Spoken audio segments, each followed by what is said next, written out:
Sonic Racing CrossWorlds just released, and it's possibly one of the best kart racers ever made. I've been playing this game all morning, and I've been having a blast, and I've been absolutely addicted. Sega has my soul right now. They stole my soul. I can't even do anything else besides play this game. And that is for good reason. This game is fantastic, and in this video, I'm gonna explain exactly why. So if you're new here, make sure to like and subscribe with the bell. This is sort of a miniature review for the game. I do have a much bigger review coming very soon, and I want you guys to stay tuned for that. Also, shout out to DL, the Patreon member. And with that said, let's jump right into the gameplay.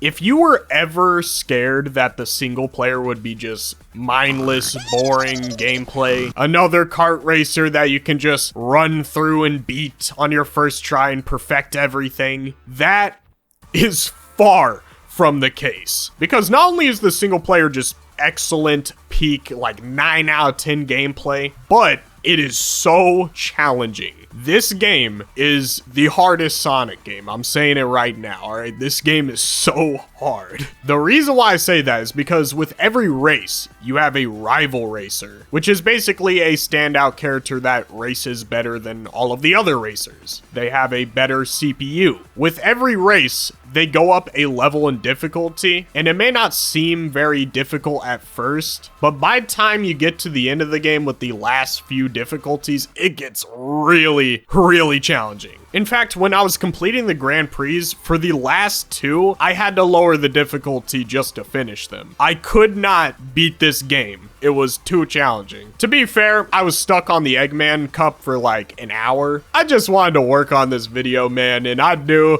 I was gonna be stuck on that Grand Prix for at least 2 hours. It's that challenging. Now, with that said, it is a completely fair challenge. Every mistake you make is your fault. And every decision you make is so important and vital to the outcome of the race, and it's such a breath of fresh air. One of my biggest critiques with Mario Kart World was that I felt like your decisions just did not matter anymore. Who cares if you're in first place, because in the final lap, somebody behind you is gonna get 3 red shells or a golden mushroom and just speed past you. It doesn't matter. Nothing matters in that game. In this game, it does matter. In fact, front running is the most viable strategy, which I feel like should be the case in a racing game. If you're in first place, that should mean that you're the best player. And that is the case with this game. You have to make the most perfect decisions just to keep that placement. You need to protect yourself, have defensive items, take the shortcut routes. You have to do everything perfectly. And that's how it should be.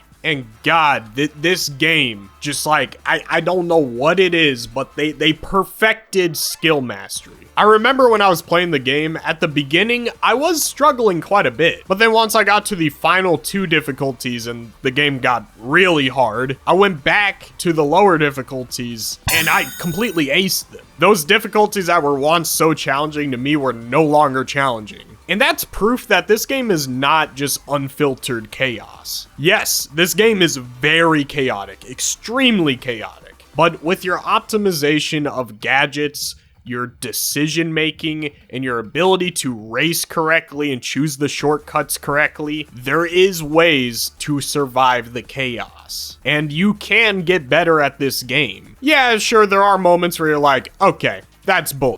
But to be honest, I feel like it's very few far in between. This is the first time since, well, Sonic Riders actually, where a kart racer felt challenging in a fair way. CrossWorlds has a nice in-between where it's not easy, but it's also skill-based. Like, I want to be better at this game. And my God, the challenge is so perfectly executed in this game. I haven't had a kart racer make my heart pound at a rapid rate and make me nervous and anxious to win the race in a long time. Like, by the end of a race, I am sweating. I don't care what anybody says, you just gotta get good at this game. Yes, it is challenging and it's okay to lose, but that's the point. This game is supposed to be hard. It's supposed to test your limits. And I love how hard this game is. I cannot wait to go back and master the higher difficulties and perfect all of the Grand Prix on the highest difficulty. That is going to be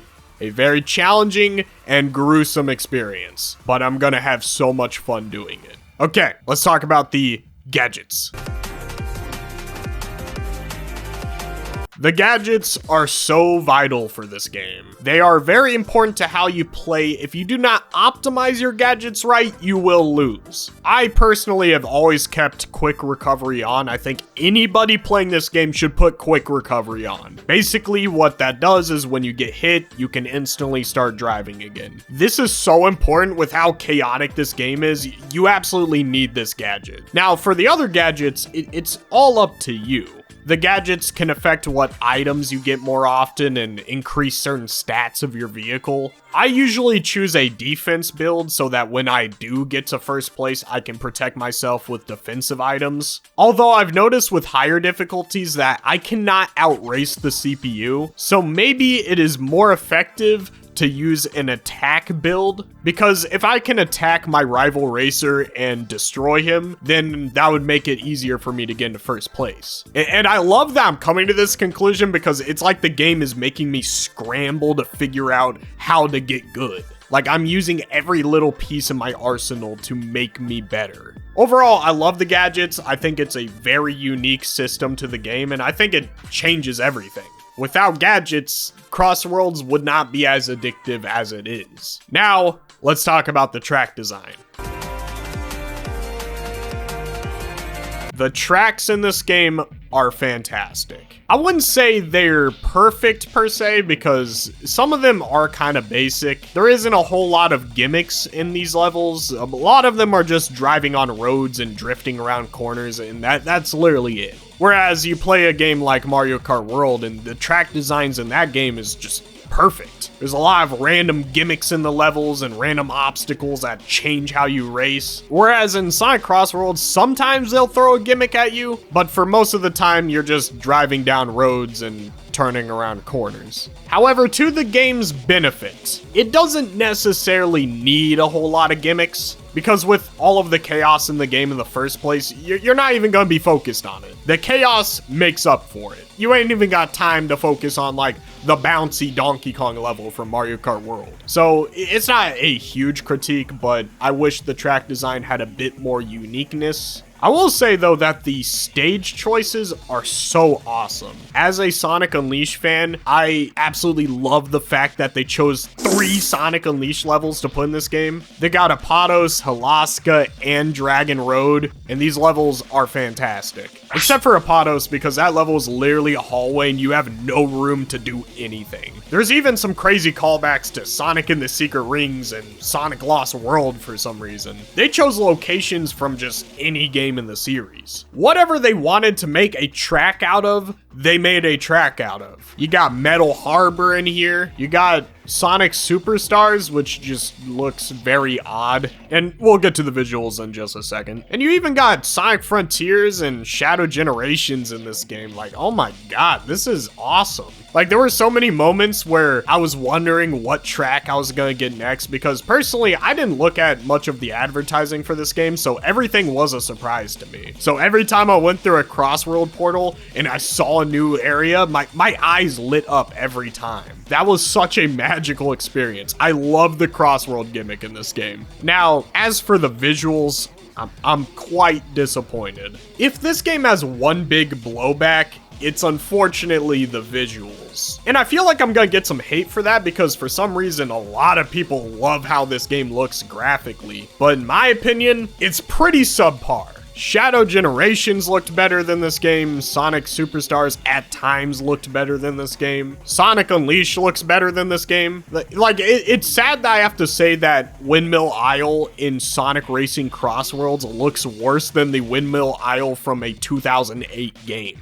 And I think the biggest reason for this is because this is the first Sonic game put in Unreal Engine 5, which is an engine with its own problems. Almost every game that has released with Unreal Engine 5 being used has been horribly optimized. Thankfully, CrossWorlds is probably the first Unreal 5 game that's optimized well. So good job, Sonic team. This game runs pretty well. but I feel like Sonic Team had a hard time adjusting to the new engine because why does the game look like this? The game's colors are so washed out in gray. You make the most colorful locations look colorless. And yeah, sure, the game has its moments of beauty, but at other times, it's just like, ew, why? Rooftop Run looks disgusting in my opinion. Why is it so gray? I want Sonic games to be colorful and blue again, not gray or that weird sunset filter that's been on Shadow Djinns and Sonic Forces. And then there's other weird visual oddities, like how in Luminous Forest, that location doesn't even have a skybox. They really did not cook with the visuals at all, in my opinion. Also, yeah, there's moments where like you can tell that they kind of just threw assets into a track and try to make it work. The Sonic Superstars track is one of the ugliest things I've ever seen from a game. You have these like high quality models on this like weirdly different art style graphics. It's so bad that I kind of enjoy it because it just looks weird. It looks so out of place that like I'm kind of entertained by it. And then of course you have places like Kronos Island and that also looks weird. Like this game just looks weird, man. I don't get it. The lighting doesn't look right and the overall color correction just is very dim. I hope that the next Sonic game does a lot better with its visuals in Unreal 5. I understand that Unreal 5 is a pretty difficult engine to work with, and I'm not just saying that, it's a common denominator. If every Unreal Engine 5 game runs terribly, then it's probably the engine a little bit. Anyways, let's talk about the soundtrack. This might be the shortest section of my video. The soundtrack is interesting to say the least. It reminds me of the Sonic Superstar soundtrack. Why? Because at moments, it's amazing, it's peak, it's awesome, and at others, it's like ear grating. There's some tracks in this game that is seriously awesome. The Kronos Island remix is fire. The Cyberspace remix is awesome. But then for the rest of the tracks in the game, I can't even remember them because A, they just weren't memorable, and B, because you can barely hear it over all the chaotic destruction happening around you. But even then, when you listen to these tracks isolated, it doesn't sound that great. The Metal Harbor remix is pretty mediocre. Like, I don't want all that. I'm just not a big fan of a lot of this soundtrack. There are moments where it's great, but most of it is pretty mediocre. Okay, final thoughts.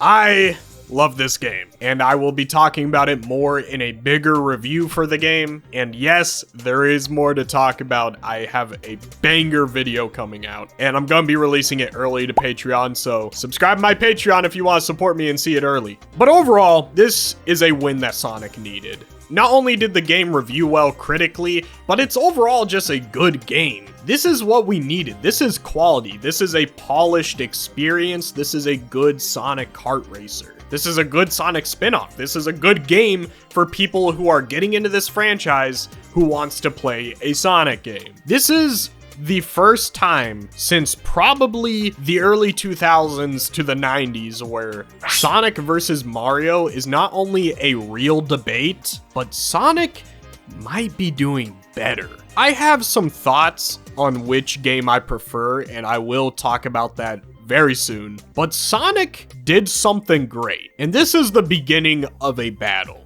And yes, I'm gonna keep comparing Mario to Sonic because Sega's doing it, and I think they want us to, because competition is good. When you want to beat someone and prove that you're the best, you have to drop good quality. And that's what Sonic's doing. This is the beginning of something larger. The beginning where Sonic is no longer the low-reviewed laughingstock of a franchise. The critics are back on his side. This game reviewed pretty decently well compared to Mario Kart World. Sega announced a while ago that they want to rival Mario again, and we all laughed at that because, you know, at the time, Sonic just released Sonic Superstars, and you know what that game's like. But now, it's a reality. Sega walked the talk. Man, you know, We haven't had a 3D Mario game in a while, and Sonic's anniversary is next year. What if the 3D games release around the same time? Two open world platformers going at it. I don't know. I'm gonna remain hopeful. Anyways, that's the end of the video. I'll see you guys soon with my review,